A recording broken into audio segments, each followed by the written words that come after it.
सर्वे कराने का जो ऑनरेबल सुप्रीम कोर्ट का ऑर्डर था वो इंटरिम ऑर्डर था, वो कोई ऑन मेरिट ऑर्डर नहीं है। 2019 में बाबरी मस्जिद का फैसला दिया, जिस फैसले को अभी चंद्रचूड़ साहब ने कबूला, ये था उनके कबूलनामे में ये था कि साहब ये मुझे भगवान ने बताया कि ऐसा फैसला दे दीजिए। उस फैसले में ये भी लिखा हुआ था कि प्लेसेस ऑफ वर्शिप एक्ट जो है वो पूरी तरह से वैलिड है, बहुत बढ़िया एक्ट है। भगवान की आपने एक बात मान के तो बाबरी मस्जिद दे दी, दूसरी बात आप भूल गए थे शायद जब ये वाला इंटरिम फैसला कर रहे थे कि सर्वे करा लीजिए। जो 5 बच्चे वहाँ शहीद हुए, अगर ये सर्वे का ऑर्डर नहीं होता तो बच्चे भी शायद शहीद नहीं होते। देश को आपने सिर्फ तोड़ने का काम करना है। आप मोहन भागवत जी की बात भी नहीं मानते, जिन्होंने 2019 के फैसले के बाद कहा था कि हर मस्जिद के नीचे शिवलिंग क्यों ढूंढना। विष्णु जैन साहब बीच में चल रही है, पुलिस चल रही है, बहुत सारे गुंडे चल रहे हैं, नारे लगाते हुए आ रहे हो, तो आप भड़काने का काम कर रहे हो। जहाँ मस्जिद है, मस्जिद के अंदर आप घुस के भी नारे लगा रहे हो। जो खुद सर्वे टीम थी, इनके ऊपर एक लीगल ऑब्लिगेशन था कि ये लीगल काम करें। ये चूंकि इलीगल काम कर रहे थे तो अबेटमेंट का काम इन्होंने किया। बेसिकली तमाम फसाद जितने भी हुआ है इसके जिम्मेदार ये लोग हैं। ये इन तमाम लोगों के खिलाफ मुकदमे दर्ज होने चाहिए मर्डर के, कि ये कहते हैं कि साहब उनको 315 के चल गोलियां लगी। मुझे बताइए, कोई आदमी अपने गोली खुद मारेगा क्या?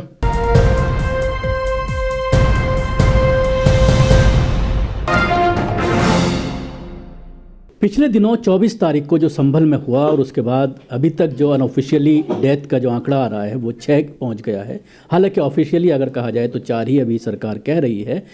लेकिन उसके बाद कल एक और ख़बर आई कि अजमेर दरगाह की जो पिटीशन थी उसको भी एक्सेप्ट कर लिया गया है। यहाँ पर हिंदुओं के ज़रिए उसको एक शिव मंदिर होने की बात कही, कोर्ट में मामला चला, 2 दिन सुनवाई हुई और उसके बाद कल उसको एक्सेप्ट कर लिया गया और 20 तारीख को इसमें आगे सुनवाई होगी, 20 दिसंबर को।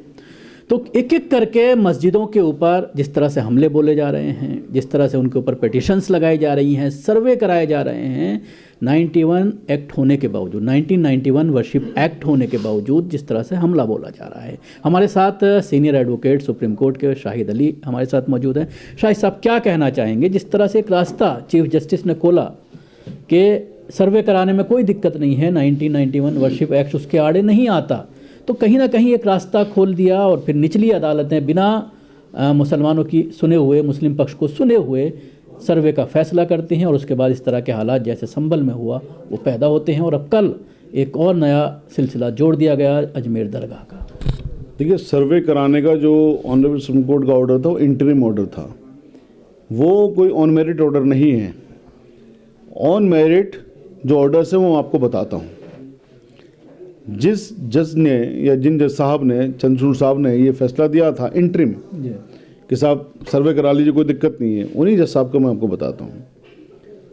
जब 2019 में बाबरी मस्जिद का फैसला दिया, जिस फैसले को अभी चंद्रचूड़ साहब ने कबूला, ये था उनके कबूलनामे में ये था कि साहब ये मुझे भगवान ने बताया कि ऐसा फैसला दे दीजिए। उस फैसले में ये भी लिखा हुआ था कि प्लेसेस ऑफ वर्शिप एक्ट जो है वो पूरी तरह से वैलिड है, बहुत बढ़िया एक्ट है। तो भगवान ने आधी चीज़ नहीं बताई इनको, भगवान ने पूरी बात बताई। ये भी बताया कि बहुत बढ़िया एक्ट है, यानी बाबरी मस्जिद पर लागू नहीं होगा, सब पे लागू होगा।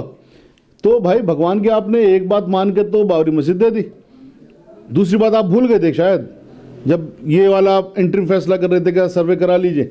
इससे आप कितना बड़ा पंडोरा बॉक्स खोल रहे हैं, तो ये तो पूरा पंडोरा बॉक्स आपने खोल दिया। दूसरी बात, यही जज साहब इसके मेंबर थे, 3 जजेस की एक बेंच थी सुप्रीम कोर्ट में। जब एक वकील साहब हैं जो दिमागी तौर से थोड़े से पागल हैं, उन्होंने पिटीशन लगाई कि साहब इस एक्ट को खारिज करें, ये एक्ट असंवैधानिक है, प्लेसेस ऑफ वर्शिप एक्ट। तो इसी बेंच ने उस पिटीशन को खारिज किया, सुनने लायक भी नहीं माना उसे, कि सुनने लायक भी नहीं है पिटीशन, उसको खारिज किया। ये फिर इसका मतलब क्या है कि ये एक्ट पूरी तरह से बढ़िया एक्ट है। तो जब 2 जजमेंट आ गए सुप्रीम कोर्ट के आगे कि ये एक्ट बढ़िया एक्ट है, एक्ट रहना चाहिए, फिर इस एक्ट के खिलाफ जा करके आप सर्वे की परमिशन कैसे दे रहे हो? तो अपना में विचित्र बात है। तो यहाँ पर हम लोग लीगल एवेन्यूज़ तलाश कर रहे हैं कि हम लोग सुप्रीम कोर्ट के अंदर पिटीशन लगाएं, और तमाम लोगों से मैं दरख्वास्त भी करता हूँ कि लगाएं, क्योंकि हम लोग कानून के लोग हैं, कानून को मानने वाले लोग, कानून को मानना भी चाहिए।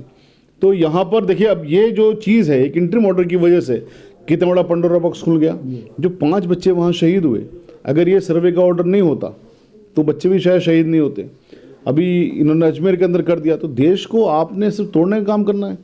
आप मोहन भागवत जी की बात भी नहीं मानते, जिन्होंने 2019 के फैसले के बाद कहा था कि हर मस्जिद के नीचे शिवलिंग क्यों ढूंढना, अब देश को आगे चलना चाहिए, बहुत हो गया लड़ाई झगड़ा।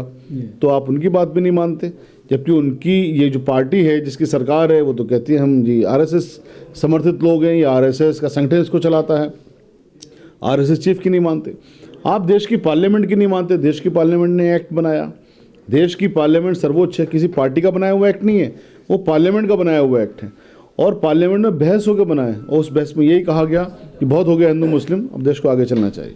संभल के मामले के पर अगर बात करें पर्टिकुलर इस केस की, तो क्या बिना मुसलमानों के सुने इस तरह का फैसला दिया जा सकता है? और फिर दोबारा जो सर्वे हुआ, क्या उसके लिए कोर्ट की परमिशन लेना ज़रूरी थी? डीएम ये कह रहे हैं कोई परमिशन की ज़रूरत नहीं थी, क्योंकि रिपोर्ट पूरी नहीं हुई थी, जांच पूरी नहीं हुई थी, रात में गए थे, कुछ तथ्य और देखने थे, इसलिए दोबारा सर्वे ज़रूरी था। देखिए, पहली बात तो जो 1 तारीख का जो ऑर्डर था, जो पहला ऑर्डर था, वही अपने आप में इलीगल था। जज साहब की एक डिस्कशन होती है कि ठीक है वो उनको लीगल ऑर्डर कर सकते हैं, लीगल ऑर्डर कर सकते हैं, उसके बाद चैलेंज हो सकता है। तो जज साहब को कम से कम इतना मौका देना चाहिए था कि चैलेंज कर सकें। अगर आप एक्सपर्ट भी कर रहे थे तो 1 हफ्ते का ऑर्डर दिया। जो प्रशासन है, प्रशासन की जिम्मेदारी ये बन जाती थी कि कम से कम 1 हफ्ते का है, तो दूसरे लोगों को अपील करने का राइट दे दीजिए साहब आप, वो भी आपने नहीं दिया। देखिए, मैंने दिल्ली में 990 वक्फ प्रॉपर्टियाँ आज़ाद करवाई। उसमें ऑनरेबल हाई कोर्ट के अंदर जब पिटिशंस मेरी थी उनको खाली करवाने के लिए, तो पुलिस को डायरेक्शन देती थी कोर्ट। एक बार भी पुलिस नहीं मिली।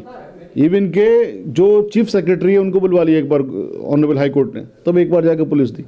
आपने इतनी मुद्दतों के बाद, इतनी कोशिशों के बाद पुलिस दी, और यहाँ पर आपने इधर ऑर्डर हुआ, ऑर्डर किसी को कानून कान खबर भी नहीं लगा, आपने पुलिस भी दे दी 2 घंटे में। और उसके बाद देखिए मुसलमान कितना सौहार्द प्रिय है, कितना शांति प्रिय है कि वो वहाँ से नारे लगाते हुए आ रही हैं। अभी मैं इंडिया टीवी से आया, वहाँ पर वो एक पूरी वीडियो दिखाई, सर्कुलेशन में है वीडियो, कि नारे लगाते हुए, भड़काऊ नारे लगा रहे हैं। वो विष्णु जैन साहब बीच में चल रही है, पुलिस चल रही है, बहुत सारे गुंडे चल रहे हैं, नारे लगाते हुए आ रहे हो।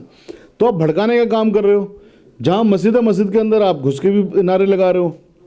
उसके बावजूद भी मुस्लिम भड़का नहीं। मुस्लिम ने कहा जी ठीक है, आपको सर्वे करना है, कोर्ट का आदेश है, आप कर लीजिए सर्वे। दूसरी बार आप किसके आदेश से आए? दूसरी बार तो कोर्ट का आदेश नहीं था। अगर आपकी रिपोर्ट जो आप कहते हैं इनकम्प्लीट थी, तो आपको कोर्ट के अंदर अब जाना चाहिए था कि साहब ये हमने उस दिन सर्वे करने गए, ये विजुअल्स हमारे क्लियर नहीं आए, तो ये हम दोबारा करने जाएंगे। ये तो कोर्ट बताएगी ना क्लियर है या नहीं है, रिपोर्ट आपकी ठीक है या नहीं है। तो आपको पहले, सबसे पहले कोर्ट के सामने जाना चाहिए था। कोर्ट साहब दोबारा आदेश लेके आते, आप दोबारा आदेश लेके नहीं आए और आप वहाँ पे गए। अब यहाँ पर एक चीज़ है, आईपीसी में एक सेक्शन होता था 107, 108 अबेटमेंट, उसमें एक चीज़ होती है इल्लीगल ओमिशन। इल्लीगल ओमिशन क्या चीज़ है वो आपको बताता हूँ। मेरे ऊपर एक कानून जिम्मेदारी आयद करता है, जिम्मेदारी आयद करता है मेरे ऊपर कानून, और मैं उस जिम्मेदारी को पूरा नहीं करता हूँ, तो ये इल्लीगल ओमिशन की बात है। पुलिस अफसरान के ऊपर, जो सर्वे टीम को लेके गए, जो खुद सर्वे टीम थी, इनके ऊपर एक लीगल ऑब्लिगेशन था कि ये लीगल काम करें। ये चूंकि इलीगल काम कर रहे थे तो अबेटमेंट का काम इन्होंने किया। बेसिकली तमाम फसाद जितने भी हुआ है, इसके जिम्मेदार ये लोग हैं। ये इन तमाम लोगों के खिलाफ मुकदमे दर्ज होने चाहिए, मर्डर के, जो लोग के कत्ल हुए उनके खिलाफ, उनके भी कत्ल के केस इनके खिलाफ दर्ज होने चाहिए, क्योंकि ये सीधे अबेटमेंट का केस है। दूसरी बात ये कि ये कहते हैं कि साहब उनको 315 के छर्रे गोलियां लगी। मुझे बताइए, कोई आदमी अपने गोली खुद मारेगा क्या? या अगर उनका वो पत्थर मार रहे हैं या गोली चला रहे हैं, तो सामने तो पुलिस पार्टी है, उन पर चला रहे हैं। पुलिस पार्टी को 315 लगी नहीं है, तो इसका मतलब पुलिस पार्टी की तरफ से जो गुंडे उनके साथ में थे, जो भड़काऊ नारे लगाते हुए आ रहे थे, उन्होंने गोली चलाई। तो इसकी जांच होनी चाहिए कि पुलिस प्रोटेक्शन में आप गुंडे लेके आ रहे हो। तो यहाँ पर ये एक संगीन जांच का विषय है, और जांच भी ऐसी वैसी नहीं, इसमें सीबीआई जांच करे और ऑनरेबल सुप्रीम कोर्ट के एक जज साहब की अध्यक्षता में वो जांच हो, उनकी निगरानी में जांच हो, क्योंकि ये सीधे सीधे से। क्या लगता है ऐसे हालात में जो जहाँ पर चीफ मिनिस्टर गुंडों वाली भाषा इस्तेमाल करते हैं, तो क्या कोई जांच होगी? क्या मुस्लिम तंजीमें या मुस्लिम एडवोकेट्स जो है इसको लेकर के कहीं सुप्रीम कोर्ट, हाई कोर्ट जाएंगे? देखिए, आप सुप्रीम कोर्ट जाएं, हाई कोर्ट जाएं, जांच तो पुलिस वालों ने ही करनी है। सीबीआई करे या दूसरी एजेंसी करें, जांच तो वही करेंगी। यकीन तो हमें रखना पड़ेगा। और ऐसा नहीं है कि जांच हमेशा ही गलत होती है, गलत भी होती है। लेकिन अच्छी जांच भी होती है, अच्छे अफसरान भी हैं। इसीलिए मैंने कहा उस चीज़ को रूल आउट करने के लिए कि सुप्रीम कोर्ट के एक जस्टिस की अध्यक्षता में वो जांच हो। जब उनकी अध्यक्षता में जांच होगी, हालांकि हमारे सामने जस्टिस लोया की जांच कभी नहीं हुई, तो आपकी बात ठीक है कि जांच भी होने से क्या होगा, कि जांच भी होगी नहीं होगी, लेकिन हम अपने संविधान के ताई पूरी तरह समर्पित हैं। हम अपनी संवैधानिक जिम्मेदारियों को समझते हुए हम वही डिमांड करते हैं, वही डिमांड कर सकते हैं जो हमें संविधान इजाज़त देता है। एक आखिरी सवाल, मस्जिद कमेटी के पास 3-4 दिन का वक्त था। 19 तारीख को पहला ऑर्डर हुआ, 24 को ये पूरा दंगा वहाँ पर हुआ है, दोबारा जब पहुँची तो इस दरमियान अपर कोर्ट भी जा सकते थे, स्टे ले सकते थे सर्वे के ऊपर। देखिए, इसका जवाब मस्जिद कमेटी देगी, लेकिन अब वही वाली बात है ना कि 4 दिन के बाद आप दोबारा सर्वे को लेके आ जाओगे। एक बार सर्वे हो गया तो तरीका ये होता है, जो कानून है, कि सर्वे रिपोर्ट आप कोर्ट में पेश करिए। 29 तारीख कोर्ट में लगी हुई है कल की, तो कल वो सर्वे पेश होता, उसके बाद कोर्ट जो भी कुछ ऑर्डर देती, उसके बाद में फिर देखते कि क्या वेन्यू तलाश करनी नहीं करने। तो यहाँ पर 29 तारीख तक उन्होंने अगर वेट करा मस्जिद कमेटी ने, तो कोई इसमें उन्होंने गलत काम नहीं करा। अगर वेट कर रहे थे, गलत काम तो ये था कि उनको सरप्राइज कैसे दे दिया कि साहब दोबारा आप लेके आ गए। लेकिन 24 तारीख को जब ये दंगा हो गया तो उसके बाद तो कम से कम मस्जिद कमेटी ने जागना चाहिए था, अपील करनी चाहिए थी, अभी तक भी नहीं करी है। लेकिन उनको हमने सुना कि उनको भी गिरफ्तार करा गया, उनको भी हाउस अरेस्ट किया गया है, उनको फिर बाद में छोड़ दिया गया। तो इसमें जो मस्जिद कमेटी के और दीगरान लोग हैं, वहाँ पर लॉ एंड ऑर्डर की इस वक्त प्रॉब्लम है, सबसे पहले तो उसको देखना चाहिए और उसमें वहाँ पर इनिशिएट करके हम यहाँ से हर कानूनी संभव मदद करने के लिए तैयार हैं। ऑनरेबल सुप्रीम कोर्ट में भी हर तरह से करने के लिए तैयार हैं। कोई भी हम अगर अप्रोच करेगा, क्योंकि देखिए पक्षकार जो होता है ना, उसके बिना हम मुकदमा नहीं डाल सकते। आपको याद होगा जब हमने अरबी फारसी इन्होंने निकाली IAS IPS के एग्ज़ाम से, हमने अरबी फारसी के ऊपर केस डाला, PI डाली, तो ऑनरेबल हाई कोर्ट का एक जवाब था कि साहब अरबी फारसी के बैकग्राउंड के बच्चे कहाँ हैं, और ये क्या कि हमारी पिटीशन खारिज कर दी कि आप तो अरबी फारसी पढ़े हुए नहीं हो या पढ़ते नहीं हो, उनके बच्चों को आना चाहिए। तो एक चीज़ होती है लोकस स्टैंडर्ड, जब तक मस्जिद नहीं आएगी हम कुछ नहीं कर सकते। हाँ, ये जो चीज़ है, ये जो व्याख्या वाली बात है, जो चंद्रचूड़ साहब ने गलत व्याख्या कर दी कि साहब आप सर्वे तो करवा सकते हो, इसके लिए हम ज़रूर सुप्रीम कोर्ट जा रहे हैं इंशाल्लाह।